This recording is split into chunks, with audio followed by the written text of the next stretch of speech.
fanam moo ma nettali ne tubaab bu ñu wax Gaspard moo ko wax ci kër sëñ ma surang na ko sëñ di wax ko Cheikh Abdou Lahad na ko sa bàyyi sëñ Touba de xaw ma lu ko yàllaam gi defal waaye jaral na ko ndax keroog bi muy julli bureau gouverneur fa la ma fekk moom tubaab de ko wax na ko bi sëñ Touba di julli bureau gouverneur maa nga fa waaye keroog bi mu ne asalaamaaleykum dane wëlbét daan na ku ma woo ci yéen nee na kenn nekku fay tontu baa nga wax dañoo dawandoo rek gajloo ñoom ñëpp génn bureau ba wéet kenn nekkatu fa ngir ragal gu ragal fii gouverneur taxaw na ne maa yàlla ñu ne ko li nga wax ay dëgg ku weddi ñàkk bakkanam ana nit ñi ana tawxiid ana wéetal yàlla sëñ Tuubaa da nahnu alladina la narudu abada ila bi rabbina huna duma xadda nun duñ wéeru ci ku dul yàlla xamuñu ku dul yàlla waaye maa yàlla de ku ko wax keneen ku ne mën naa wax tawxiid mën naa wax bokkaale nit ñi ay sëriñ lañ gëm dañuy jaamuy xërëm kum neex nga wax ko waaye bi ñu taxawee ci Sénégal jël jeesi teg jël karawaas teg laaj bakkan teg na maa yàlla kenn tontuwul ku lu Cheikh Ahmadou Bamba sëñ Tuubaa yemul ci tontu bi góor noonu ne maa yàlla sëñ bi da doon ñaadam di jéggi mbooloo fa nekk ñu jóg di xëcc bu mi naan ko toogal léegi jataay bi jeex sëñ bi naan ñaadam ba fekk gouverneur général fi mu taxaw mu jël baaraam bi roof ko ci diggante casquette bi ak jébi di sañaxal bopp bi moom Sëriñ Tuubaa naan ko kasabta mu dabbiru umur hayyun laa yamut wa satamutu insha allah comme lu ko xaribul kàcc nga kooku moonu may indépendance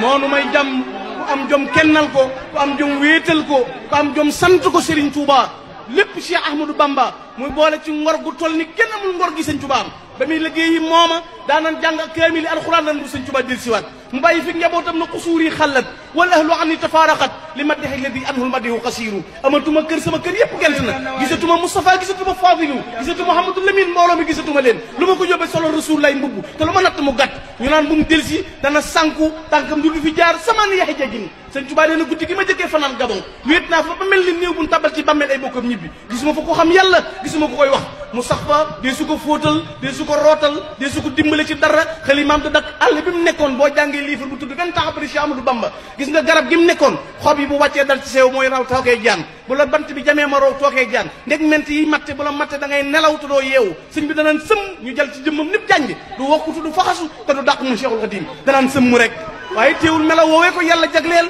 lu mu wéet ma ngay sant borom bi yàlla di ko sant liggéey mu di ko liggéey mel na moom kenn nekku fa Serigne Touba rek nekk fa li rabbin karimin waasi'an ghayri ma'budi shukuri la daa daari wa fil bahri wal biidi Serigne Touba rek nekk fa te monsieur fu la jëf ba mu faat waxtu baa mu tiim du juuyoog boroomam baa mu xëy fàtte ba Touba li mu nekk ci géej gi lépp mës ta faat waxtu mës ta tiim mës ta juuyoog boroomam mës ta wax kañ lay jeex mës ta wax mës ta wax ba yëgoon mës ta wax delloo leen ma mës ta wax lenn mu Cheikh Wadi xanaa day xi asil aajilan bil bishri mahmidadin